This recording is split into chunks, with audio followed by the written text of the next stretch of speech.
Assalamu alaikum wa rahmatullahi wa barakatuh. We live in the middle of God's creation, and there is a purpose to this creation. We may not know what the purpose is. We may be confused as to what the purpose is, but there is a purpose to this creation. And it becomes necessary for us to know the purpose of this creation. And it all has to do with perspective. Depending on how we look at things, we see things in different ways and we come to different conclusions. And by having these different points of view from one time to another time, our attitude towards things might change entirely. But there are basic questions that we need to ask of ourselves. There are basic questions that we need to understand. There are basic things that we need to grasp in order to truly understand the nature of our existence. We're born into this world, and as a child, we don't know much. We're grasping. We need to be taken care of. We need a mother and a father to nourish us and nurture us. We're incapable of taking care of ourselves. And if we were abandoned as children, we wouldn't survive.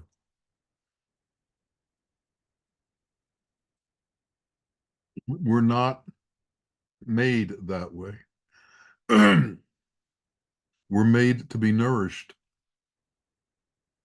until we're ready to take care of ourselves. Now, we think that when we look at children, it's self-evident they need to be nourished and helped in order for them to be able to fully realize what they are to become.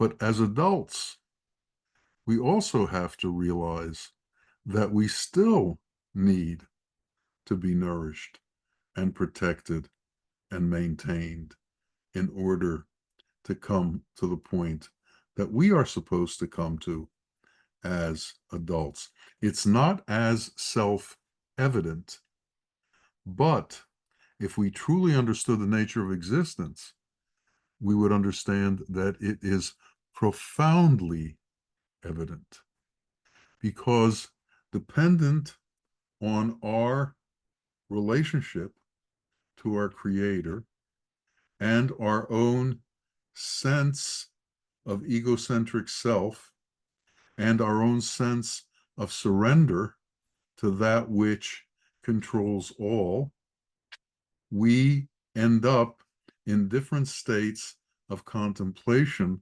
of what our status is in this world. God is and man is. What is man's relationship to God? What is man's status in this creation that God made? God is a plenitude. He is a power. He is an undiminishing effulgence. He is all grace. And in his effulgence and in his grace, he gave off rays. These rays took on life. These rays became souls. These rays became who we are. And we took status within this world. And what is this status? And what is the purpose of our creation? If we look around us, we see the bushes and the trees and the greenery. We see the vegetation and the plants and the animals. We see the oceans and the mountains and the skies. We see so many things in creation, and we are part of this creation. We grow, we eat, we take care of ourselves. And we have to ask ourselves, somewhere along the line, in addition to figuring out how to take care of ourselves, in addition to figuring out how to seemingly nourish ourselves, we have to ask, what is the purpose for this creation? What is the reason that we were put here, and who are we really? So we have to do a contemplation of what we need from the world, but we also have to do a contemplation of what is going on inside of us and what we are inside of us. And how did we get here? Where did we come from? Who is God? What is God? What is our soul? What is our body? What is our mind? What is this thing we call desire that attaches to so many things in the world and wants to pull them into us? What is illusion? And what is truth? What is falsehood? What is patience? What is theft? What is lust? What is birth? What is death? What is arrogance? What is karma? What are intoxicants? Why does opium do what it does to us? What is falsehood? What is murder? What is light? And what is darkness? What are the elements that everything is comprised of that our eyes see?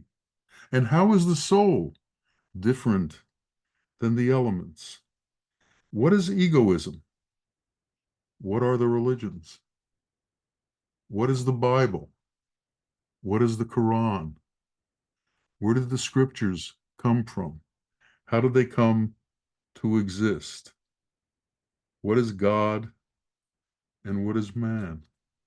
And what is the difference between the two? We have to understand this. You must find answers to these questions, but at the very least, you must look for answers to these questions. Gold became very valuable in this world, and man found that if he dug into the earth, he could find gold. Gems became very valuable in this world, and man found that if he dug into the earth, he could find gems, and then he could cut them and he could polish them, and they would have value, and he could accomplish things by having them. But to get them, there was a lot of effort involved. There was digging involved. There was looking involved. In the same way, we have to look to the answers to all of the questions that I just asked. We have to contemplate all of these things. So in addition to taking care of our physical bodily needs, we have to take care of this ray, this soul, this piece of God that we have within us. We have to contemplate it and figure out what it is. And again, this has to do with perspective and how we view things. There's a long story that puts perspective into focus. Suleiman, or Solomon, the son of David, was a king who was given great honor and great wealth by God. It is even said that at that time, the world was split up into four sections. One fourth was given to Solomon. One fourth was given to the angels. One fourth was given to the otherworldly beings, and one fourth was left for God. And because of this, Suleiman's wealth was enormous. And he got a tremendous amount from everything that was grown on the earth. And because of this, he was able to accumulate mountains and mountains of food. And his wealth was so unimaginable that everyone thought he was favored by God. And he, in fact, he was favored by God. But what does that mean to be favored by God? And what is the status of one who is favored by God? Because of his great, enormous wealth, Suleiman, the son of David, came one day to God and said, God, you've given me all this wealth. You've given me all this food. You've given me all of these things. Can I ask your permission to feed your creation for one day? And God responded to Suleiman, to Solomon. He said, the only one who can feed my creation is me. This is not something that is within your purview. This is not something that you can do. I measure the capacity of each one of my creations. I know the need of each one of my creations. I measure the stomach of each one of my creations, and I give to each one of my creations what they need. This is one of my attributes. No one else has this attribute. No one else can do this. And Solomon then said, well, can I do it for 2 weeks? And God gave him the same answer again. And then he said, well, can I do it for 1 week? And God gave him the same answer again. Finally, it got down to one meal. And God said, if you like, you can try and feed the denizens of the ocean for one meal. So Solomon, who could talk to the jinns and to the fairies and to the angels, had them bring mountains of food to the shoreline. And then Solomon stood at the shoreline and said, O animals of the ocean, God has given me permission to feed you for one meal. Come, we are providing food. And one huge fish jumped up out of the ocean and opened its jaws. And the angels and the fairies and the jinns began to push the food that was on the shore towards the ocean. And everything that was pushed, this fish ate. And they continued to push, and the jaws stayed open. And the fish continued to say, I'm hungry, I'm hungry. And they kept pushing more and more food into the jaws of this fish. Then the hunger of the fish was such that he swallowed everything. He swallowed the angels. He swallowed the jinns. He swallowed the fairies. He swallowed everything until there was no food left. And Solomon was standing on the shore by himself, frightened that he was the next thing that was going to end up in the jaws of this animal. And he said, God, help me, save me. And God came and said, only I can satisfy the hunger and the needs of my creation. Only I understand their need, and it is only through my benevolence, my rahmat, that in truth feeding goes on, that in truth this care goes on.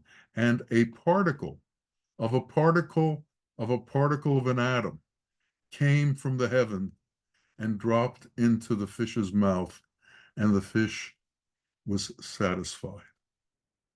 And Solomon looked back and began to understand all of the wealth that he had was physical wealth. All of the food that he had was physical food. All of the possessions that he had were physical possessions. But all of this physicality was not reality. All of this physicality was not what was driving the truth. What was driving the truth was the benevolence of God within these things that couldn't be seen.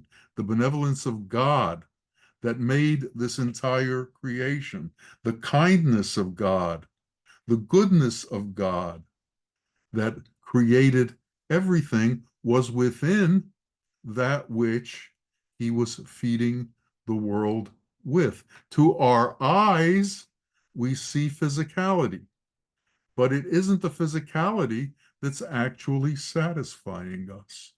We think it's the physicality, but it's not the physicality. It's the inherent nature of the benevolence and rahmat, rahmat means benevolence, of God that is actually doing the feeding. And when this is understood, everything is seen in an entirely different light. It no longer is just the fact that there is physical food. There is more to it than meets the eye. And there's always more to it than meets the eye. So after Solomon heard all this and saw all this, he looked at the fish and said, "You must be the largest fish in the entire ocean." And the fish said back to him, "No, I'm actually the smallest of all of my brothers and sisters." And he said, "How many brothers and sisters do you have?" And the fish responded, "I have 70,000 brothers and sisters, and each one of them is 70,000 times larger than me. And my mother is 70,000 times larger than my largest sibling. And my father is 70,000 times larger than my mother." Again, this is physicality and spirituality. We need to understand that that which is physical is a manifestation that is seen by the eyes, but doesn't necessarily represent that manifestation. There is an inner manifestation that is beyond the external manifestation. And when we can begin to understand the internal manifestation, then we can begin to contemplate truth. So, what is God? God is the life within life. God is wisdom within wisdom. God is truth within truth.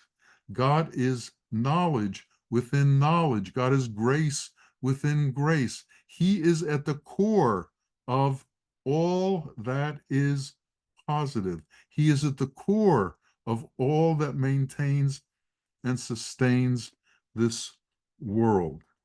He has no birth. He has no death. He has no children. He has no wife.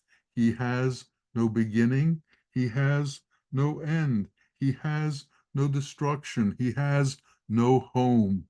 And he has no wealth. He is in everything, and he is everywhere, and he never fails us. He will always be there to hold us up and to lift us. He is waiting for us to come to him. He is waiting for us to turn from this world to his world. There is the world of this manifestation, and then there is the world that is formless, God's kingdom. And we are in a temporary state of being in the world of form and in the formless world at the same time. And we are traveling through this. We are traveling through the worlds, and we are learning what it is to travel through the worlds. And to understand what it is, we have to begin to contemplate the qualities that belong to God. And it's only through understanding those qualities that we can truly begin to understand the nature of creation, the reality of creation, and why creation exists. There is a state of man that is called insan kamil. Insan kamil is the state of man when he has matured and becomes what God contemplated man being. This isn't something that happens in a moment. And it is these mature men, these insan kamils, who truly understand existence. They truly understand the nature of being. They truly understand the relationship between man and God. They understand that God dispenses justice to everybody. They understand that God gives love to everybody. They understand that there is no my God or your God. There's just God, and God is common to all. Religions take on ideas that they somehow hold sway with God, and they somehow are favored by God. This is a matter of language. When you translate from one language to another, words that have meaning all of a sudden become words that are beyond normal understanding. For instance, Islam means peace, but Islam also is the name of a religion. But giving the name Islam to the religion is making it a club. Calling it peace is giving it the quality that it actually is. And that quality is not differentiated between people.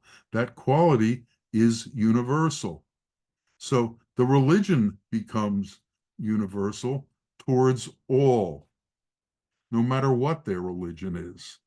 And this is something that we have to understand.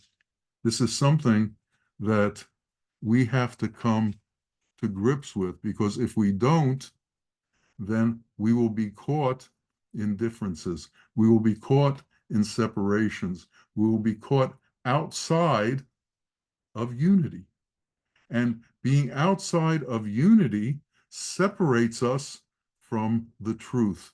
We have to somehow in our lives at some time get to the point where we see all lives as equal to our life. Now, that doesn't mean just the people in our religion, or just the people in our color, or just the people in our nationality, or just the people who speak our language. This means all lives. And one of the great difficulties in the world right now is that the world has separated itself into clubs. And each one of these clubs wants to rule the world. Each one of these clubs thinks they somehow have been given the authority from God to rule. And this is what's causing the problems in the world. Man's inability to understand that God is the all-powerful, not man. That God doesn't need man to proclaim his power. That God is, and God is plenitude. God is effulgent. God is all grace. Yet man thinks that somehow he needs to bring God into the world. God's already here. God's already everywhere. We can't make him any greater, and we can't diminish him. This is not within our hands, yet man is constantly trying to do that. He is trying to bring everyone into a point of view that agrees with their point of view as to what the world is about. Again, perspective. The word in religion is conversion. Conversion to what?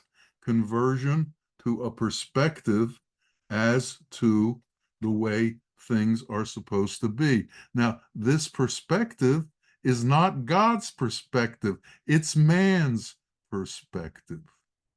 God's perspective is all encompassing. God's perspective includes everybody. God doesn't have attachments. God doesn't have favorites. God doesn't choose one over the other. Man does. And man takes all of the qualities, the lower qualities of man, and brings them into religion and then tries to apply them to the world. And then we end up with the mess that we're in all the time. So, what is it that we can do? What is it that we are capable of doing?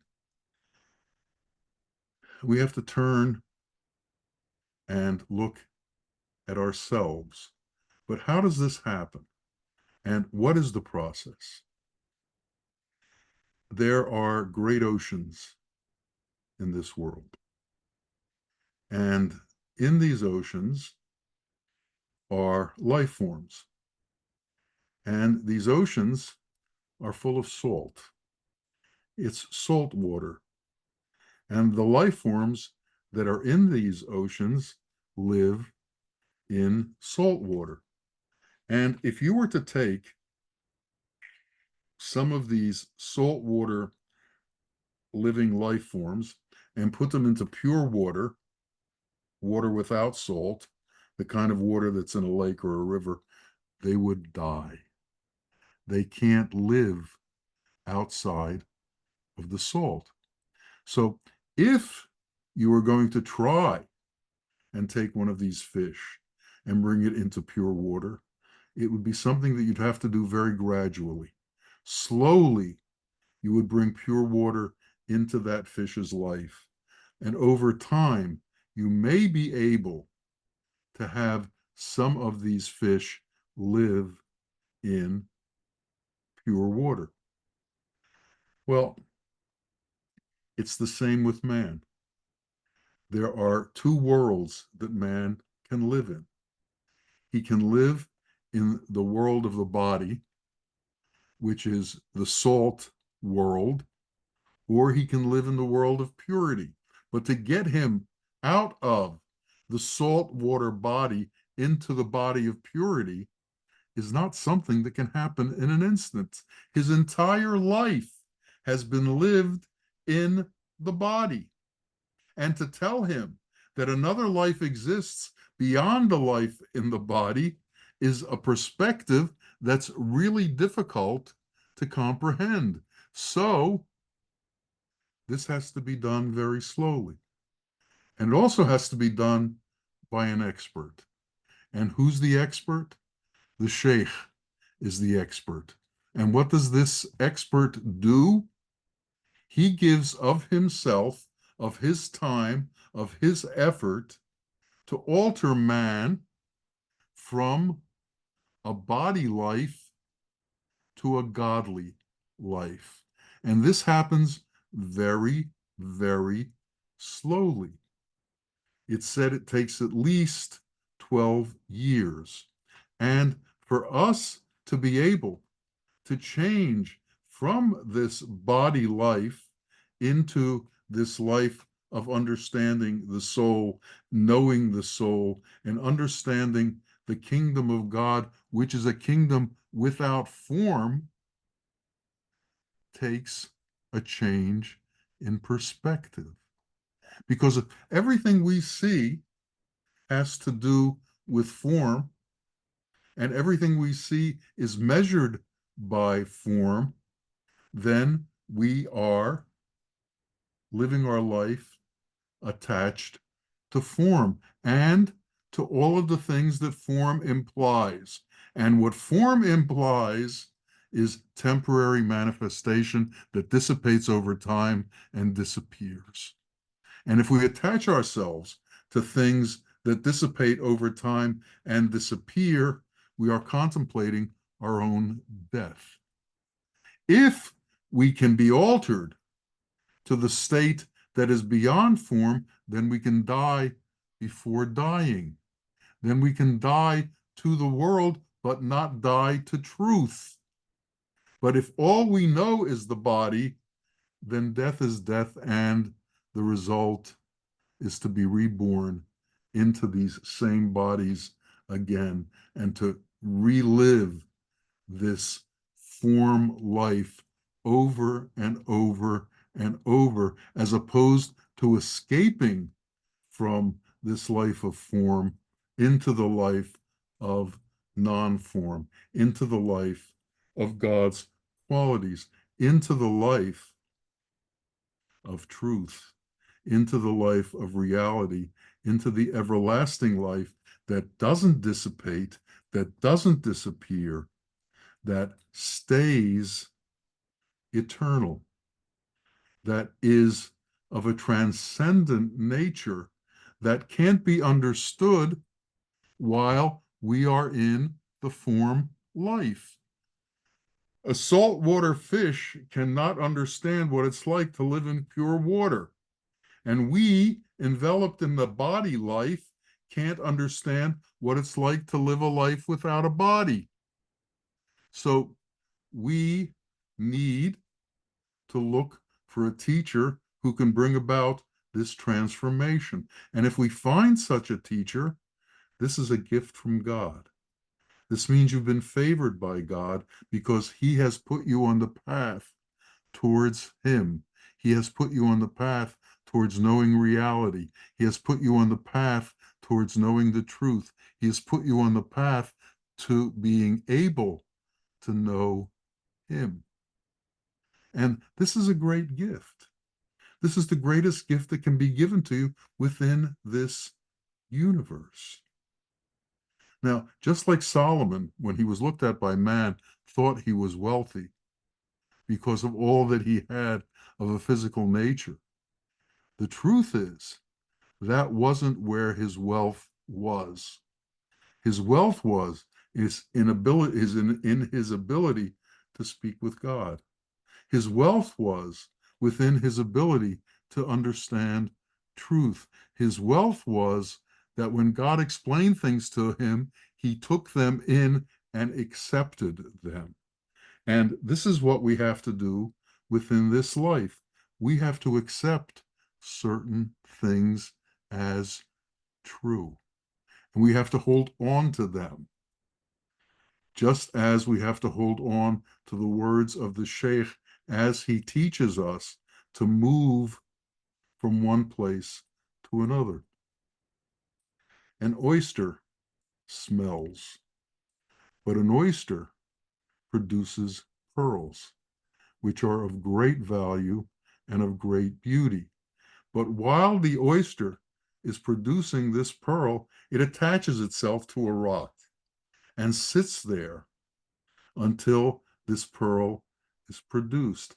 And then the oyster is removed from the rock, opened up, and inside is this great thing of beauty. We have this body, and this body smells, and this body dissipates, and this body has problems, and this body has difficulties, and this body goes in and out of being well and being ill, and all of the various functions and misfunctions that the body has. But within this body, there is a light, like the pearl. There is a light. This light is known as the Nur, the light of God. And this light exists within each of us. And it is our duty to find this light.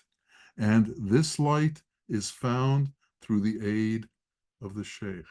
And when this light is found, then the entire world is opened up to us, and truth is opened up to us, and the secrets of creation are opened up to us, and all of the dilemmas that we have, and all of the contemplations that cause us so much confusion are wiped away, because the light brings clarity to everything. And all of the dilemmas that form has are done away with, because we are no longer attached to form. And think about your situation with the world. Politics is form. Wars are form. Man's cruelty to other man is form. Religions are form. Nationalities are form.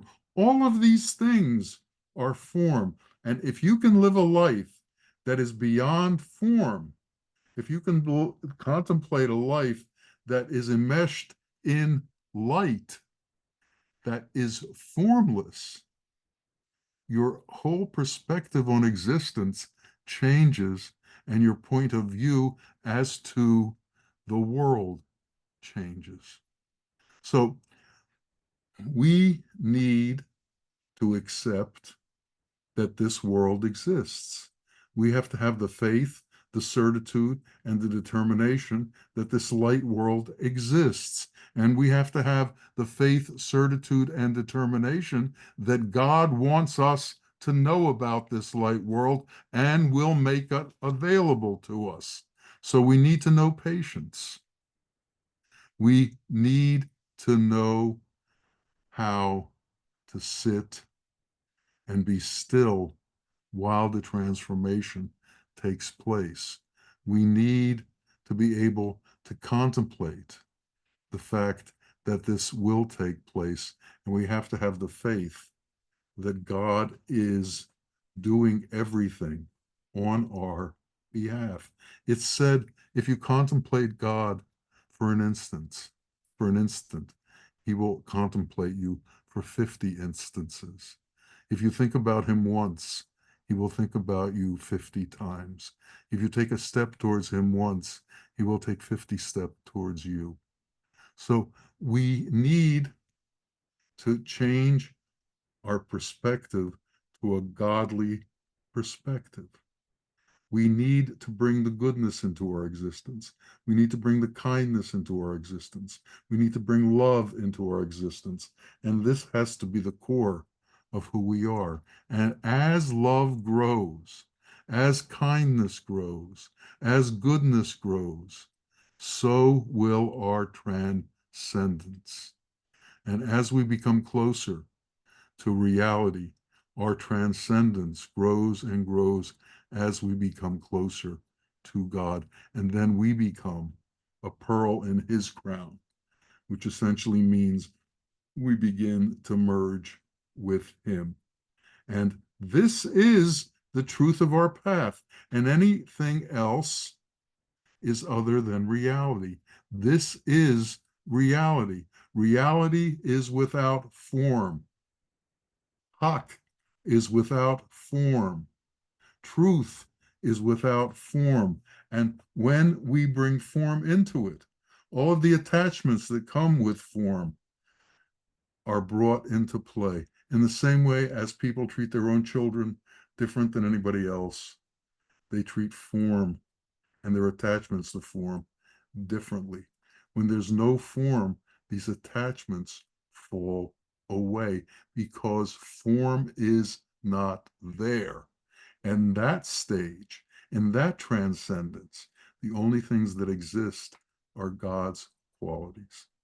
And when we live within God's qualities, we don't have any of the worldly problems that confound us, confuse us, and bring us into great difficulty, which is what happens to the world. The world is brought into great difficulty because it can't be transcendent. It can't see that which is transcendent. It wants to hold on to its own language. It wants to hold on to its own color. It wants to hold on to its own religion. It wants to hold on to its own idea of things. It doesn't want to let go of the form.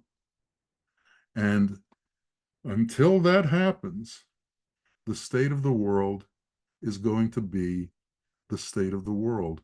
And all that's going to happen is some people are going to be able to escape. And they are the ones who see beyond the form. They are the ones who let go of the attachments to the form. They are the ones who can let go of the bound of the chains that their religion holds on them. They can let go of the chains that their nationality holds on them. They can let go of the chains that their color holds on them. This whole thing, this world is involved in right now in America, especially this identity politics, is the opposite of truth. It's the opposite of reality.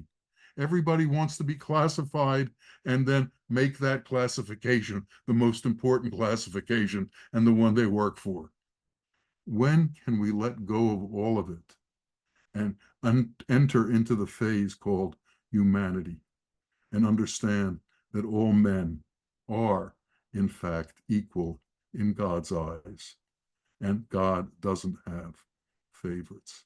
Each of us has to get to that point where we see all other lives as our own, is in the same way that God sees all lives. And when that happens, that's when our victory will be declared, and that's when our freedom will come to be. And it's said that if you save one life, you can save all of humanity. Well, maybe if you can become the one who gets to that point of freedom, maybe the rest of humanity will come along with you. Maybe that'll be what'll freeze up the rest of the world. So do this work. Do this work on behalf of yourself and on behalf of all humanity and on behalf of our relationship with God. And may God accept this work, protect this work, and help this work be done. Ameen, ameen. Ya Rabbil Alameen. Assalamu alaikum wa rahmatullahi wa barakatuh.